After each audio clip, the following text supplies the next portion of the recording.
तो यहाँ पर एक क्वेश्चन है कि let F R to R and G R to R be two functions. तो यहाँ पर दो फंक्शंस है एफ एंड जी। तो एफ एक्स दिया हुआ है ग्रेटेस्ट इंटीजर फंक्शन, तो ये ग्रेटेस्ट इंटीजर फंक्शन है, and G X is equal to, ये भी एक ग्रेटेस्ट इंटीजर फंक्शन है।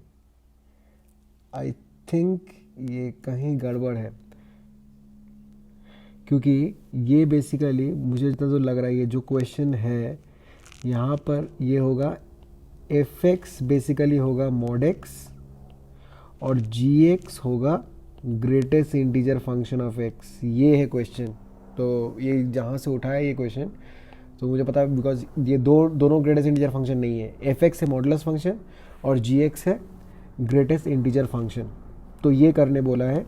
तो मुझे क्या निकालना है, मुझे निकालना है एफ ऑफ जी 5.75 इसका वैल्यू निकालना है, और जी ऑफ एफ माइनस रूट 5 इसका वैल्यू निकालना है। ठीक है, हम लोग दोनों ग्रेटेस्ट इंटीजर फंक्शन यूज़ करके भी कर सकते हैं, तो कोई प्रॉब्लम नहीं है, तो मैं दिखा दूंगा। तो एफ ऑफ जी निकालना है। तो एफ ऑफ जी ये एक्चुअली क्या है, ये composition of two functions, F and G का कॉम्पोजिशन को हम लोग एफ ऑफ जी कहते हैं। अब इसको सॉल्व कैसे करना है, तो फर्स्ट थिंग एफ ऑफ जी को अगर मैं ठीक से लिखूंगा तो वो कुछ ऐसा हो जाएगा, एफ के अंदर में जी फंक्शन जी ऑफ 5.75। अब जी के अंदर में क्या वैल्यू डाल रहा हूँ, क्या ये डाल रहा हूँ 5.75 डाल रहा हूँ। तो मेरा जी फंक्शन एक्चुअल में क्या है, तो मेरा जी फंक्शन है ग्रेटेस्ट इंटीजर फंक्शन।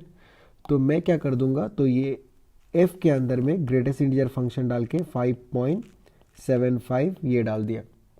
उसके बाद अब ग्रेटेस्ट इंटीजर फंक्शन ऑफ 5.75 क्या होता है, ग्रेटेस्ट इंटीजर फंक्शन क्या करता है, it always returns an integer which is less than और equal to that number you put. तो 5.1 से एक इंटीजर बताओ जो सब छोटा है, बट एक छोटा है मतलब 1 2 ये सब नहीं है, छोटा है बट नियरेस्ट है, तो ये होगा 5। तो जैसे कि मैं करता हूँ 2.7, तो इसका हो जाएगा 2। तो ऐसे करके क्या होगा, ग्रेटेस्ट इंटीजर फंक्शन क्या रिटर्न करेगा, it will return N integer which is less than और इक्वल टू दैट थिंग।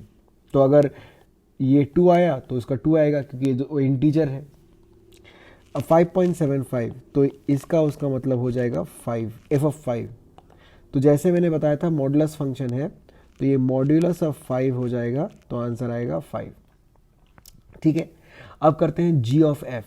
तो जी ऑफ एफ क्या हो जाएगा, तो जी एफ के अंदर में माइनस रूट 5। अब एफ के बारे में हम लोगों ने क्या देखा, this is actually modulus function, तो मैं कर दूंगा माइनस रूट 5 मॉड के अंदर हो जाएगा, और मॉड में पॉजिटिव वैल्यू आउटपुट आता है, तो ये होगा जी रूट 5, और जी फंक्शन है ग्रेटेस्ट इंटीजर फंक्शन, तो ये बन गया रूट 5। ठीक है, अब ये रूट 5 का एक्चुअल वैल्यू क्या है, तो रूट 5 हमें पता है रूट 5 रूट 4 से बड़ा है और रूट 9 से छोटा है। ठीक है, हम लोग रूट 4 और रूट 9 ही क्यों पकड़ रहे हैं, क्योंकि 4 एंड 9 आर परफेक्ट स्क्वायर्स। तो ये 2 आता है, ये 3 आता है, तो उसका मतलब रूट 5 का जो वैल्यू है वो 2 और 3 के बीच में लाई करेगा, तो लगभग 2 पॉइंट समथिंग होगा। तो अगर 2 पॉइंट समथिंग हुआ तो उसका ग्रेटेस्ट इंटीजर वैल्यू क्या होगा, हमेशा 2 ही आएगा। ठीक है, अब जैसे कि मैं बोल रहा था कि मैं ये भी करके दिखाऊंगा कि अगर F x greatest integer function हुआ तब उसका क्या होगा। तो अगर F x greatest integer function हुआ, तो अगर हम लोग एफ ऑफ जी करते हैं 5.75 का, तो स्टार्टिंग में तो वो सेम ही रहेगा, ऐसा ही होगा।